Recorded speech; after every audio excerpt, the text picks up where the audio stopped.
Alrighty, back to business. Let's wrap this fasting thing up for a bit. I got a ton of topics on deck to talk about, and talking about one specific topic, even though I love it for an entire month, is a little bit more than I can handle, so I apologize for that, but I needed to mix it up a little bit. So without further ado, I was gonna learn y'all my schedule.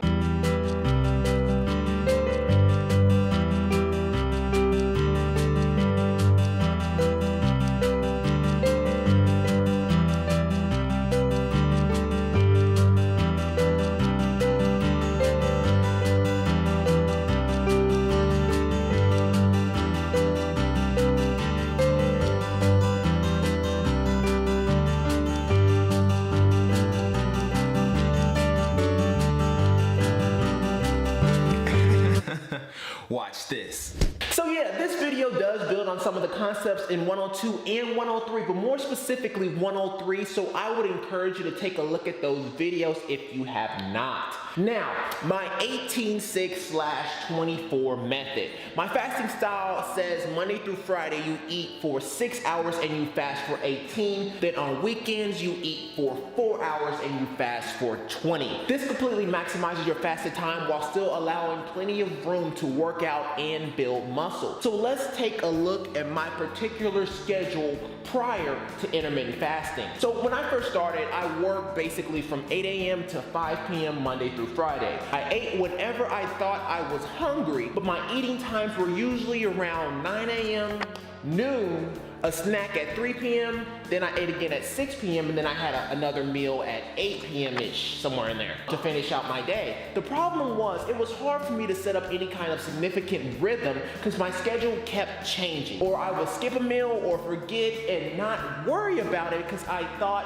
that would actually good for me, but all it made me do was overeat on my next meal, and I didn't realize it at the time, but I do now. On top of that, I had plateaued at around 315, and I am sure you all watching this can attest to this, but whenever you plateau, it is the most frustrating thing you could ever do to oneself. But this time, you know, my plateau was all over the place. I lose 6 pounds and then gain 10 back. It sucked. So as far as my workouts go at this time, it was around 5 to 7 days a week in the morning from 5 a.m. to 7 a.m. Then on weekends, either Saturday and or Sunday, I would work out from, you know, like 1 hour, maybe an hour and a half, but it was strictly cardio. Very rarely did I actually lift weights there. I would do cardio, maybe some ab work, stuff like that. So then I jumped on intermittent fasting, and I pretty much just took all the stuff that I learned from calorie restriction and kind of added it to intermittent fasting while keeping my schedule and my workout regimen. And because of the intermittent fasting and the way I worked out,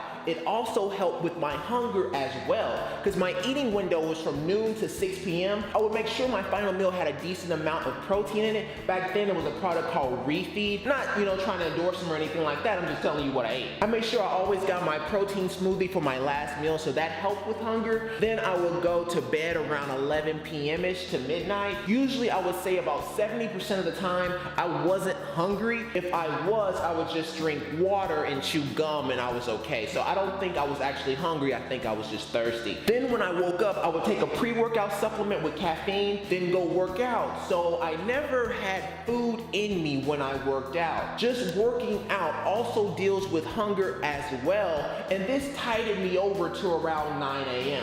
You know, that entire 3-hour period, I was perfectly fine. Then I would just have to deal for the next couple of hours being hungry, which at this point, you know, it was a lot easier to manage. Also, a commenter asked me a very interesting question. They said, or they asked basically, do I think I would have still lost the same amount of weight if I didn't jump on intermittent fasting? Well, the answer to that would be yes. See, I was willing to break through brick walls if it meant losing 5 pounds, so I believe that I would have eventually figured out that Da Vinci Code of calorie restriction for my body.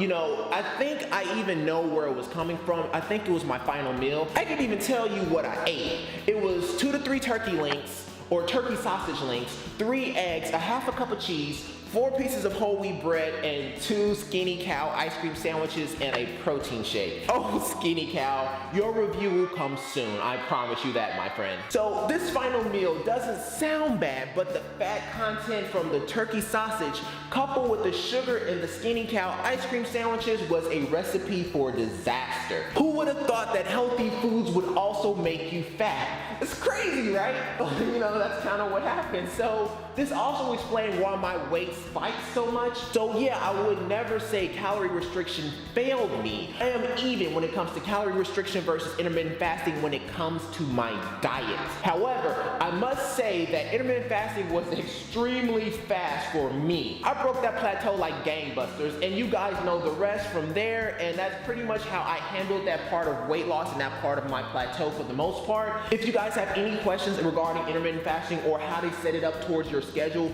I'll be more than happy to answer them. Just leave a comment below and I'll be more than happy to get back to you. And that is gonna do it for this episode. If you like this video, go ahead and hit the like button. If you really want it for me, go ahead and subscribe. I love you either way. Block 1 to the left, block 2 to the right, and down to the bottom of my Facebook site. And that's gonna do it for this episode. Top to the A, B to the O-U-T. Peace. Totally nailed that.